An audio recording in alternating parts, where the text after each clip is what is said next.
ગુજરાતી હું છું આપની સાથે દીપા શર્મા। પંચમહાલથી સમાચાર। જોખમી સવારીનો વિડિયો વાયરલ થયો છે।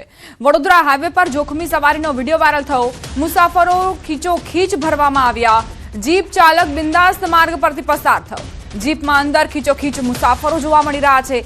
ઉપર ઘરનો સામાન અને લોકોના જીવ સાથે આ રમત કરતો ચાલક જુઓ। પંચમહાલનો આ વિડિયો છે। કઈ રીતે રસ્તાઓ પર રોડ પર આ જોખમી સવારી ચાલી રહી છે તે જુઓ। વાયરલ વિડિયો બાદ એ જાણકારી મળી કે કઈ રીતે આ જે ચાલકો છે તે નફા માટે પોતાના ગજવા ભરવા માટે આ રીતે લોકોના જીવ જોખમમાં મૂકે છે। સંવાદદાતા રાજન જોડાઈ ગયા છે વધુ જાણકારી સાથે। રાજન, રાજેશ, પંચમહાલનો આ જે વિડિયો વાયરલ થયો છે શું જાણકારી? પંચમહાલ જિલ્લાના માર્ગો પરથી આ પ્રકારે જે વાહનો જોખમી રીતે મુસાફરો ભરીને પસાર થતા હોય છે તેના વારંવાર વિડીયો સામે આવતા હોય છે। આ માત્ર પંચમહાલ જિલ્લામાંથી પસાર થતા વાહનો છે। દાહોદ અને અન્ય ગ્રામ્ય વિસ્તારોમાંથી આ પ્રકારે જે સ્થળાંતર કરીને મજૂરી કામ માટે જતા મુસાફરો છે તેને જીપ ચાલકો પોતાના આવક માટે આ રીતે જોખમી મુસાફરી કરાવતા હોય છે અને ક્યારેક અકસ્માત પણ સર્જાતા હોય છે ત્યારે નુકસાન પણ થતું હોવાનું સામે આવતું હોય છે। પરંતુ જે પ્રકારે જે વાહન ચાલકો છે તે કોના છુપા આશીર્વાદથી બિંદાસ આ પ્રકારની જે હેરાફેરી કરી રહ્યા છે તે જાણી શકાતું નથી। આ માત્ર અહીંયા પંચમહાલ જિલ્લામાંથી જ નહીં, અહીંયાથી છેક સુરત અને અમદાવાદ સુધી શહેરી વિસ્તારોમાં પણ આ જ પ્રકારના વાહનો બિંદાસપણે અંદર આ રીતે મુસાફરો લઈ અને પસાર થતા હોય છે। તેમ છતાં જે તમામ જિલ્લાઓમાંથી અને પંચમહાલ જિલ્લામાંથી જે પસાર થતા વાહનો છે તેઓને કોઈ પણ પ્રકારનો ડર ના હોય એ પ્રકારના દ્રશ્યો જોવા મળી રહ્યા છે। ખરેખર જે આ પ્રકારની જે જોખમી મુસાફરી છે તે ક્યારેક ઘાતક સાબિત થવાની પણ શક્યતાઓ નકારી શકાય એમ નથી। જી રાજેશ, આ તો એક વાયરલ વિડિયો બાદ એ જાણકારી મળી કે આ જે ચાલકો છે તે બેફામ બન્યા છે। દરરોજ આ પ્રકારની ઘટનાઓ બનતી હોય છે, દરરોજ આ જ રીતે મુસાફરો ભરવામાં આવે છે, તેમ છતાં પણ આરટીઓના અધિકારીઓ જાગતા નથી। ચોક્કસ કહી શકાય કે કદાચ નજરઅંદાજ કરવામાં આવતો હોય છે। આ પ્રકારની ઘટનાઓ જોવા મળતી હોય છે, સામે પણ આવતી હોય છે, પરંતુ ક્યારેક કામગીરી કરવામાં આવતી હોય, સખ્ત પગલાં ભરવામાં આવતા હોય જેથી વાહન ચાલકો બિંદાસપણે આ પ્રકારે જતા હોય છે। ક્યાંક છુપા આશીર્વાદ પણ હોવાનું જોવા મળતું હોય છે।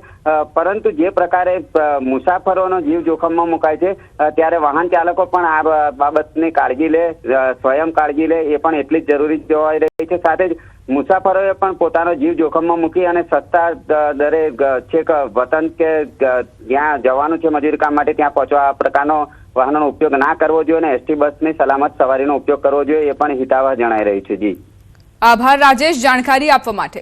અહીં સવાલ એ છે કે વાહન ચાલકોને આખરે કેમ ડર નથી? જો કોઈ મોટી દુર્ઘટના સર્જાય તો આખરે કોને જવાબદાર ઠેરવવા? વારંવાર આવી ઘટનાઓ બાદ પણ કેમ આ ચાલકો સુધરવાનું નામ નથી લેતા? સમાચારોમાં આગળ વધીએ। તાપીના ઉચ્છલમાં કાર અને એક્ટિવા વચ્ચે અકસ્માત સર્જાયો।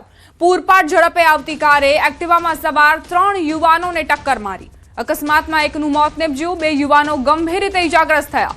તાપીના ઉચ્છલમાં કાર અને એક્ટિવા વચ્ચે અકસ્માત સર્જાયો હતો, જેમાં નિઝર તરફથી પૂરપાટ ઝડપે આવતી કાર ચાલકે માણેકપુર ગામના 3 યુવાનોની એક્ટિવાને જોરદાર ટક્કર મારી હતી। અકસ્માતમાં ગંભીર રીતે ઘવાયેલા પરેશ ફતેહસિંહ વસાવાને ઉચ્છલ સરકારી હોસ્પિટલમાં સારવાર મળે તે પહેલા જ તબીબોએ મૃત જાહેર કર્યા હતા, જ્યારે અન્ય 2 મિત્રોને વધુ સારવાર માટે ખસેડાયા। તો બીજી તરફ અકસ્માત સર્જનાર કાર કોઈ બુટલેગરની હોવાની ચર્ચાઓએ પણ જોર પકડ્યું છે।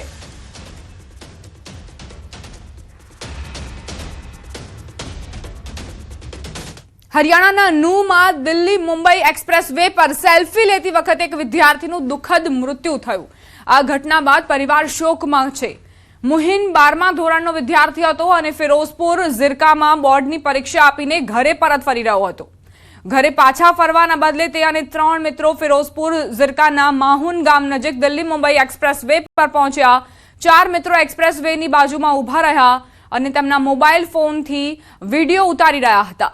એક ઝડપી પિકઅપ ટ્રકે મોહિનને ટક્કર મારી। ટક્કર એટલી ગંભીર હતી કે મોહિન રસ્તા પર પડી ગયો, તેને ગંભીર ઈજા થઈ। ઘટના સ્થળે હાજર લોકોએ તાત્કાલિક તેને બચાવવાનો પ્રયાસ કર્યો, પરંતુ રસ્તામાં જ તેનું મોત નીપજ્યું। બિહારના બેતિયાના સુપ્રિયા સિનેમા રોડ પર એક મોટો માર્ગ અકસ્માત થયો હતો। ઇન્ડિયન ગેસ સિલિન્ડરથી ભરેલા ટ્રકે 3 મોટરસાયકલને કચડી નાખી, જેમાં એક વ્યક્તિનું ઘટના સ્થળે જ મૃત્યુ થયું અને એક મહિલા ગંભીર રીતે ઘાયલ થયા। ઘાયલ મહિલાને સારવાર માટે હોસ્પિટલમાં મોકલવામાં આવી। પ્રત્યક્ષદર્શીઓના મતે અકસ્માત દરમિયાન એક સ્કૂટર ટ્રક નીચે ફસાઈ ગયું.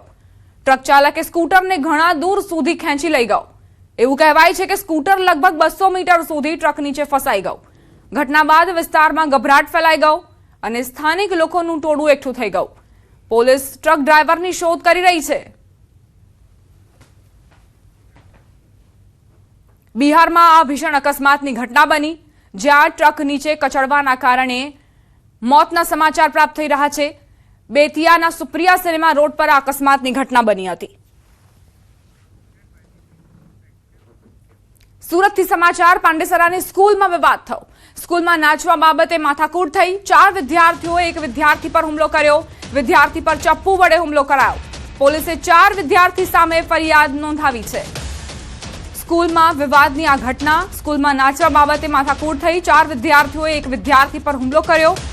નજીવી બાબતને લઈને આ હુમલો કરાયો હોવાની જાણકારી છે. વિદ્યાર્થી પર ચપ્પુ વડે હુમલો કરાયો છે. 7th ડે સ્કૂલની યાદ તમને અપાવી દે તેવો આ કિસ્સો. वहाँ दूसरे बच्चों में धक्का मुक्की हुआ. मेरा लड़का बोला धक्का मुक्की मत करो. कुछ ऐसा बहसबाजी हुई और उसमें सर टीचर लोग देखे होंगे. उस लड़के को ऑफिस में बुलाए, उसको क्या बोले क्या नहीं बोले. लड़का बाहर निकला और मेरे लड़के को धमकी दिया, तू बाहर निकल, तेरे को देखता हूँ. बाहर गेट के निकला जब वो, तो हाथापाई चालू कर दिए. इसको मालूम नहीं था कि वो चाकू लेके आए हैं. ये भी पलटवार में हाथापाई किया.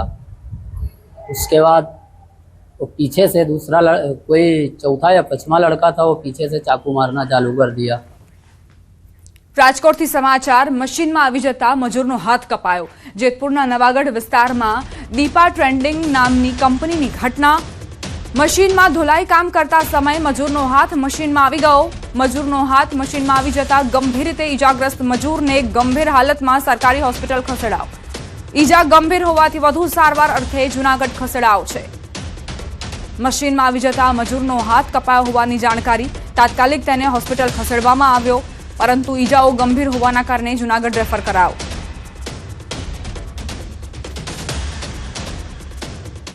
સોનાના ભાવમાં ₹5,000નો ઘટાડો. ચાંદીમાં ₹18,000નો ઘટાડો થયો છે. સોનાનો ભાવ 1,61,803 પર પહોંચ્યો. 1 કિલો ચાંદીનો ભાવ 2,58,000 થયો છે. લગ્નસરાની સિઝન નજીક છે, એવામાં સોના અને ચાંદીના જે ભાવમાં ઘટાડો થયો છે, તો એ તમામ વ્યક્તિઓ જે ખરીદી કરવા માંગે છે તેમની માટે આ સમાચાર. સોનાના ભાવમાં 5,000નો ઘટાડો અને ચાંદીના ભાવમાં 18,000નો ઘટાડો. જો અત્યારે તમને ઘરેણાં વસાવવા હોય તો ખરીદી કરી લેજો.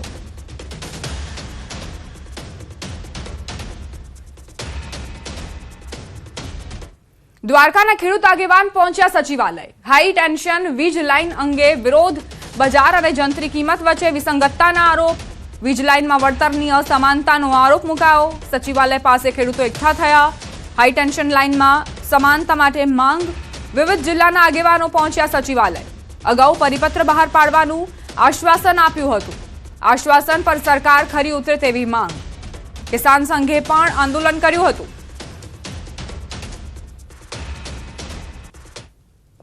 ગાંધીનગર ખાતે દ્વારકાથી કેટલાક ખેડૂતો આવ્યા છે, વિરોધ કરી રહ્યા છે અને તેમનું કહેવું છે તમામ આગેવાનો અત્યારે હાલ તો સચિવાલયના ગેટ નંબર 1 ખાતે તમામ ઊભા છે. વિધાનસભાનો જે ગેટ નંબર 1 છે ત્યાં તમામ ખેડૂતો અહીંયા આવ્યા છે, વિરોધ કરી રહ્યા છે. તેમનું કહેવું છે કે તેમને જે પ્રકારની જે ખેડૂતોના પ્રશ્નો છે, પ્રશ્નોને લઈને તેઓ રજૂઆત કરવા માટે અહીંયા આવે છે.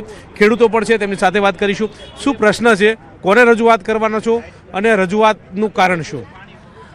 મુખ્ય પ્રશ્ન જે ગુજરાતના 26 જિલ્લામાંથી હાઈ ટેન્શન લાઈનો નીકળી રહી છે અને આ મહાકાય કંપનીઓ દ્વારા તંત્રને સાથે રાખી અને ખેડૂતો ઉપર ખુદ દમનગીરી કરવામાં આવે છે. બીજું કે જે વળતર ખેડૂતોને મળવું જોઈએ પોતાની જમીનનું, એ વળતર અત્યારે મળી રહ્યું નથી. એટલે અમારી મુખ્ય માંગ એ છે કે વાણિજ્યક હેતુનો જે GR સરકાર બહાર પાડવાની છે એ બહાર પાડે ને એમનું 4 ગણું વળતર ખેડૂતોને આપે. એટલે અમારી માંગો સંતોષ છે. જ્યારે 12 તારીખે મોદી સાહેબ ગુજરાતના પ્રવાસે હતા ત્યારે કિસાન સંઘને એવું આશ્વાસન રાજ્ય સરકાર દ્વારા આપવામાં આવ્યું હતું કે તમારી મુખ્ય માંગો છે અમે સંતોષી લીધી છે, પણ આજ દિવસ સુધીમાં એનો GR કે કોઈ ઉકેલ આવ્યો નથી. એટલે અમે આજે મુખ્યમંત્રી સાહેબ અને મંત્રી સાહેબ પાસે જવાબ માંગવા આવ્યા છે કે અમારો જીઆર છે એ ક્યારે બહાર પાડવાના છો? જો તમે જીઆર બહાર ન પાડવાના હો તો અમને ચોખવટ કરી દો. એટલે આવનાર દિવસોમાં આજે અમે આગેવાનો જ આવ્યા છે, આવનાર દિવસોની અંદર અમે ખેડૂતો લઈને ઉગ્ર આંદોલન કરશો ને અમારો હક લઈને જ અમે જમશું. કેટલા ગામો છે કે જે ગામો આ પરિસ્થિતિનો સામનો કરી રહ્યા છે અને આગામી રણનીતિ શું?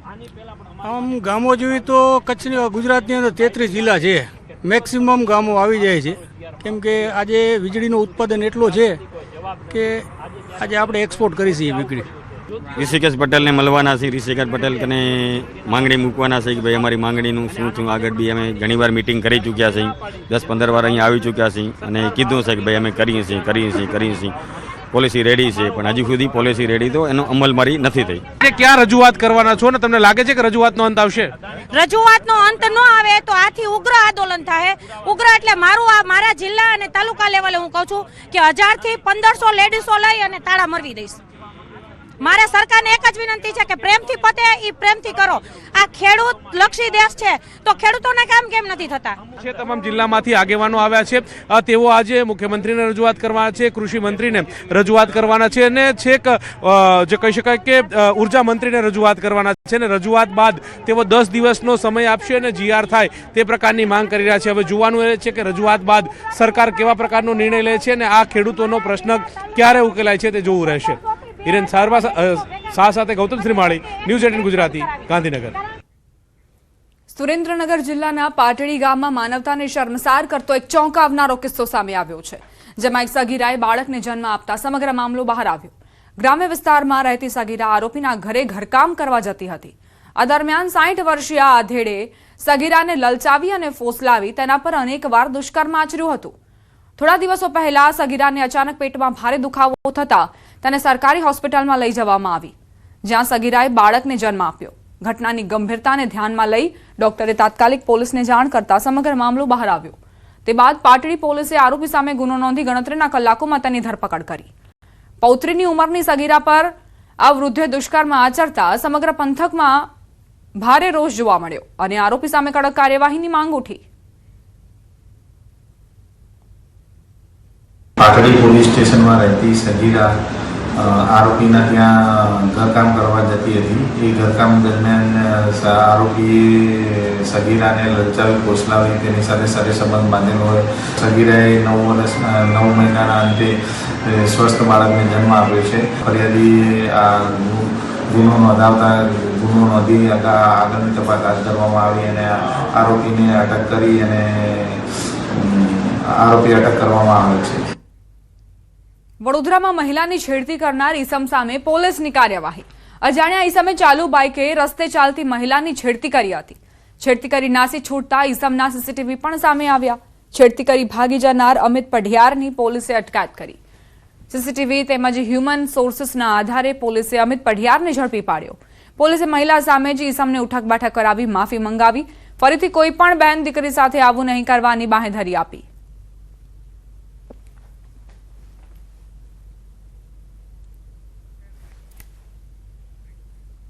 બનાસકાંઠામાં ખેતરમાં લીલા પાકની આડમાં ગાંજાનું વાવેતર. એસઓજીએ સતરાલા ગામમાં ગાંજાની ખેતીનો પર્દાફાશ કર્યો. પોલીસે ખેતરમાંથી 19.29 લાખના કુલ 236 ગાંજાના છોડ જપ્ત કર્યા. આરોપી રેવાજી સોલંકી અને ઈશ્વરજી સોલંકીની ધરપકડ કરી. ગાંજાની ખેતી કરનારાઓ સામે કડક કાર્યવાહી કરી વધુ તપાસ હાથ ધરી.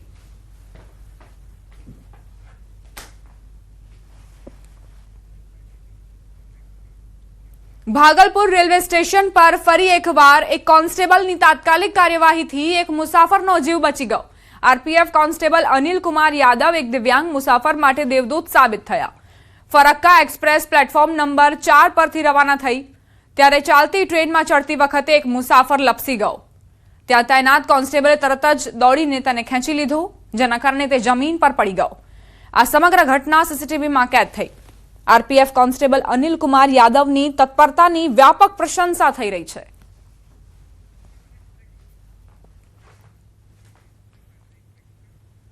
રોકાઈશું એક બ્રેક માટે. આપ જોતા રહો ન્યૂઝ 18 ગુજરાતી.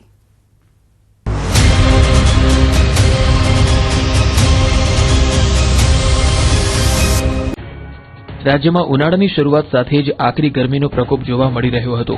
ઘણા શહેરોમાં તાપમાન 40 થી 42 ડિગ્રી સુધી પહોંચી જતા લોકો આકરા તાપમાં શેકાઈ ગયા હતા. જો કે હવે નાગરિકો માટે રાહતના સમાચાર સામે આવ્યા છે. હવામાન વિભાગે આગાહી કરી છે કે આગામી 5 દિવસ દરમિયાન રાજ્યમાં તાપમાનમાં 2 થી 3 ડિગ્રી સુધીનો ઘટાડો થઈ શકે છે. વેસ્ટર્ન ડિસ્ટર્બન્સના કારણે વાતાવરણમાં પલટો આવશે તેમજ 18 થી 20મી માર્ચ સુધી કમોસમી વરસાદની પણ આગાહી કરવામાં આવતા ખેડૂતોની ચિંતા વધી ગઈ છે. માર્ચ મહિનામાં જ પ્રી મોન્સૂન એક્ટિવિટીની શરૂઆત થઈ ગઈ છે, જેને લઈને 2 દિવસ ક્યાં ક્યાં વરસાદ પડશે તેની વાત કરીએ તો કચ્છ, દ્વારકા, મોરબી, જામનગર, બનાસકાંઠા, પાટણ, સાબરકાંઠા, રાજકોટ, ભાવનગર, અમરેલી, ગીર સોમનાથ, ભરૂચ, વડોદરા, નર્મદા, સુરત અને તાપીમાં પણ થઈ શકે છે માવઠું. पश्चिमी विक्षोभ की संभावना है जो 18 तारीख से इफेक्ट करेगा, तो हम आशा कर सकते हैं कि 18, 19 और 20 तारीख को गुजरात रीजन और सौराष्ट्र कच्छ में कुछ एक स्थानों पर हल्की से मध्यम बारिश होने की संभावना है. ગુજરાતમાં આકાશમાંથી અગન વર્ષા થઈ રહી છે, જેની વચ્ચે ભર ઉનાળે ચોમાસું જામશે. દેશના કેટલાક ભાગમાં તો કમોસમી વરસાદ પડ્યો, ત્યારે હવામાન નિષ્ણાત અંબાલાલ પટેલે માર્ચ માસમાં એક વાર નહીં 2 વાર માવઠાની આગાહી કરી. તો એપ્રિલ અને મે માસમાં પણ માવઠું ત્રાટકી શકે છે.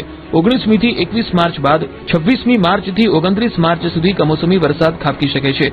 ઉત્તર અને મધ્ય ગુજરાતમાં માવઠું થઈ શકે છે. પશ્ચિમ સૌરાષ્ટ્રમાં વરસાદ પડવાની શક્યતા છે. તારીખ 26મી માર્ચથી 29 માર્ચમાં પણ હવામાનમાં પલટો આવશે અને એપ્રિલ માસમાં પણ હવામાનમાં પલટા આવતા જશે. એટલે હવે એક પછી આવતા પશ્ચિમ વિક્ષોભની અસરના કારણે દેશ સહિત રાજ્યના ભાગમાં વરસાદ થવાની શક્યતા છે અને ધીરે ધીરે પ્રી મોન્સૂન એક્ટિવિટીની શરૂઆત થતી જશે.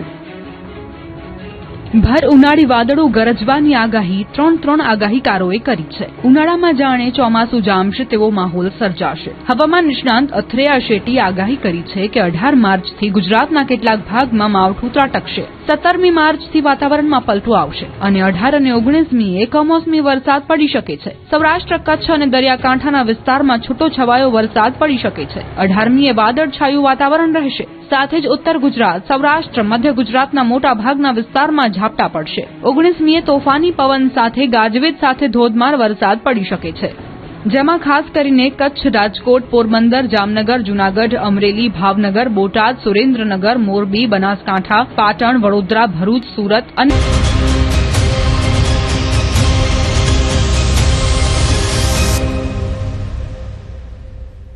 Welcome back.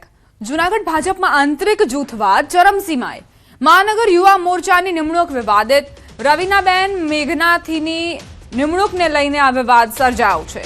એક જ વ્યક્તિને 2 હોદ્દા આપી દેવાતા વિવાદ. એક વ્યક્તિ એક હોદ્દો નિયમ ભૂલાયો હોવાનો આરોપ મુકાયો છે.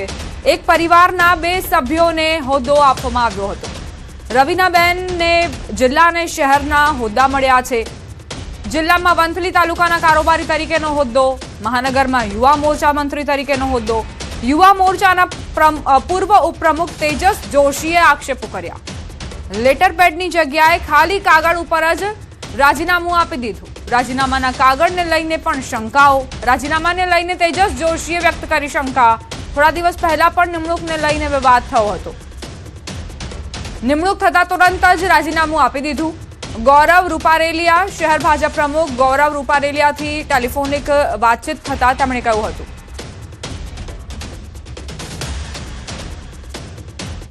કે કોઈ પણ જો ગૌરવભાઈ રૂપારેલિયાની દૂરદ્રષ્ટિ એવી બધી છે કે જૂનાગઢમાં કોઈ સારા કાર્ય કરતા નથી તો તેમણે જિલ્લામાંથી લેવા પડે છે.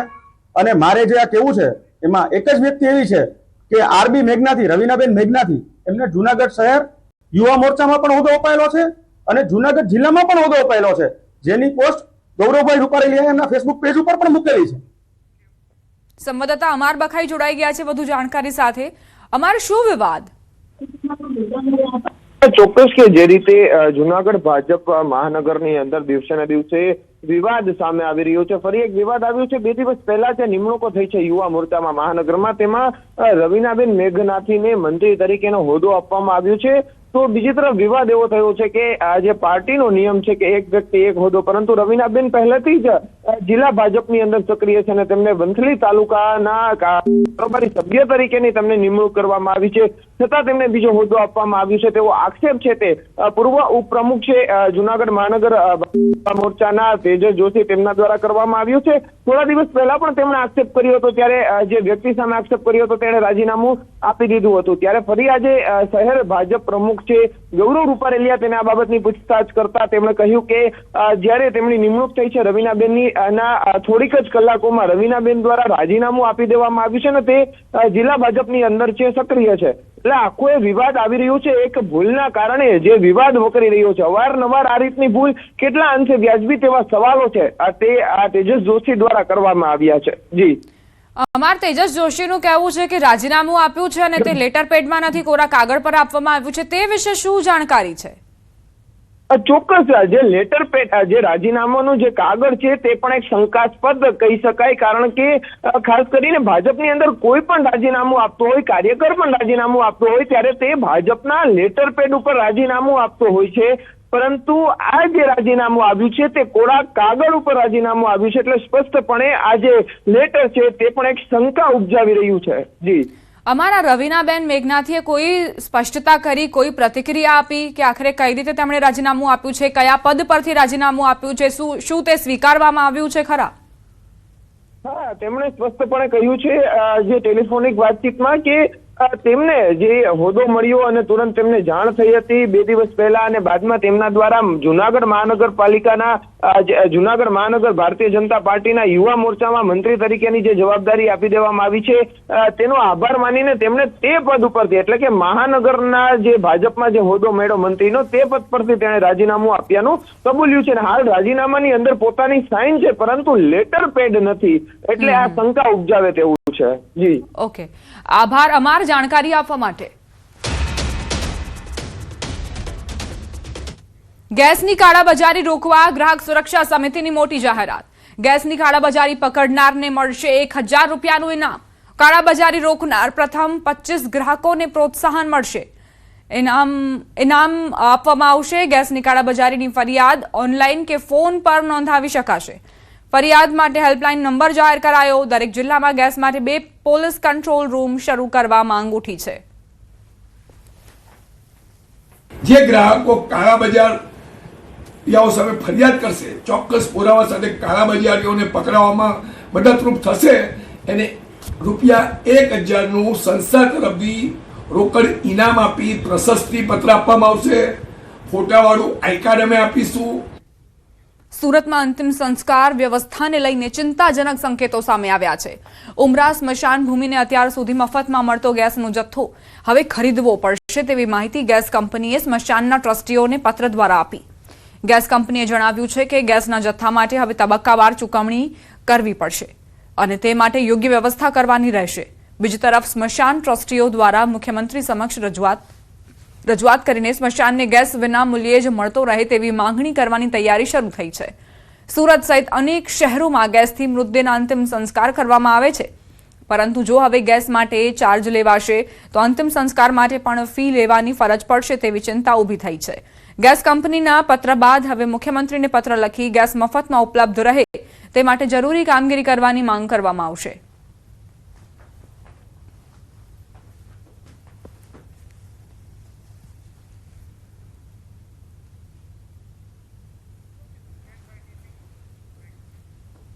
અમદાવાદના સાઉથ બોપલમાં વિરાટ હિન્દુ સંમેલનનું ભવ્ય આયોજન કરાયું.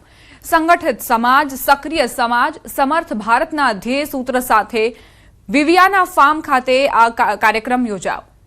સંમેલનમાં શહેરની આશરે 150 જેટલી સોસાયટીના ચેરમેન અને સભ્યો ઉપરાંત સંતો, સનાતની ઇન્ફ્લુએન્સર્સ અને અનેક મહાનુભાવો જોડાયા હતા. કાર્યક્રમની શરૂઆત ભવ્ય કળશ યાત્રાથી કરાઈ હતી. ત્યારબાદ સાંજે મુખ્ય સંમેલન સાથે સાંસ્કૃતિક કાર્યક્રમ, સોસાયટી સન્માન તેમજ ગૌશાળા દર્શન જેવા વિવિધ કાર્યક્રમો યોજાયા હતા. સંઘના 100 વર્ષ પૂર્ણ થવાના અવસરે અને સમાજમાં હિન્દુત્વની ભાવના વધુ મજબૂત બને તે હેતુસર આ સંમેલનનું આયોજન કરવામાં આવ્યું. ફેબ્રુઆરી મહિનાથી શહેરના વિવિધ વિસ્તારોમાં યોજાઈ રહેલા સંમેલનોમાં બોપલ ખાતેનું આ સંમેલન સૌથી મોટું માનવામાં આવી રહ્યું છે. संघ के 100 वर्ष पूरा होने के बाद ये कार्यक्रम हो रहा है। तो हिंदू को जगाने के लिए केवल घर से बात शुरू करनी है। हमारी बहन बेटी जो दूसरे मजहब के लड़कों के चक्कर में पड़ रही है, या जो हमारे बच्चे वो दूसरे मजहब के लोगों के चक्कर में पड़ रहे हैं, या अपने धर्म को पिछड़ा हुआ मान रहे हैं, दूसरे धर्म को सर्वश्रेष्ठ मान रहे हैं, उसके लिए अगर कहीं से हमें शुरू करना है, शुरुआत करनी है उनको सबको ठीक करने के लिए, तो अपने ही घरों से शुरुआत होनी चाहिए। अपने देश को कैसे बचाना, अपने राष्ट्र को कैसे बचाना है, और बेसिकली सबसे जरूरी अपने हिंदू धर्म को कैसे बचाना है, तो ये घरों से शुरुआत होगी और इसका कोई जरिया नहीं। બનાસકાંઠા જિલ્લાના મહત્વના વેપારી કેન્દ્ર ડીસાના નાગરિકો અને મુસાફરો માટે પરિવહન ક્ષેત્રે રાજ્ય સરકારે મોટી ભેટ આપી છે। રાજ્ય સરકાર દ્વારા ડીસા ખાતે ₹8.81 કરોડના ખર્ચે અત્યાધુનિક બસ સ્ટેશનના નવીનીકરણનો પ્રારંભ કરવામાં આવ્યો। વન અને પર્યાવરણ મંત્રી પ્રવીણ માળીના હસ્તે કામગીરીનો શુભારંભ કરવામાં આવ્યો, જે ઉત્તર ગુજરાતના પરિવહન ક્ષેત્રે એક નવું સીમાચિહ્ન છે। આ આધુનિક ટર્મિનલમાં 225 લોકોની ક્ષમતા ધરાવતો waiting area, CCTV camera, public announcement system અને હાઈટેક પંખાઓ જેવી સુવિધાઓ ઉપલબ્ધ હશે। 25 વર્ષ પહેલાં બનેલા બસ સ્ટેન્ડને નવીનીકરણ કરવાનું આજે ખાતમુહૂર્ત કર્યું। સાથે પાલનપુરની અંદર વર્કશોપનું 4.5 કરોડના ખર્ચે આજે લોકાર્પણ કરવામાં આવ્યું છે। એમાં પ્રેરક ઉપસ્થિત માન્ય ધારાસભ્ય શ્રી અનિકેતભાઈના પ્રેરક ઉપસ્થિતિની અંદર આ કાર્યક્રમ સંપન્ન થયો। જીએસઆરટીસી લોકોની સુખાકારી માટે જે કંઈ સુવિધા ખૂટતી હોય એ કરવા માટે તત્પર છે, અને એના જ ભાગરૂપે આજે ડીસાનું બસ સ્ટેશન અને જોડે પાલનપુરનું વર્કશોપનું આજે લોકાર્પણ કરવામાં આવ્યું છે। આ સાથે જ બુલેટિનમાં અત્યારે બસ આટલું જ। આપ જોતા રહો ન્યૂઝ 18 ગુજરાતી।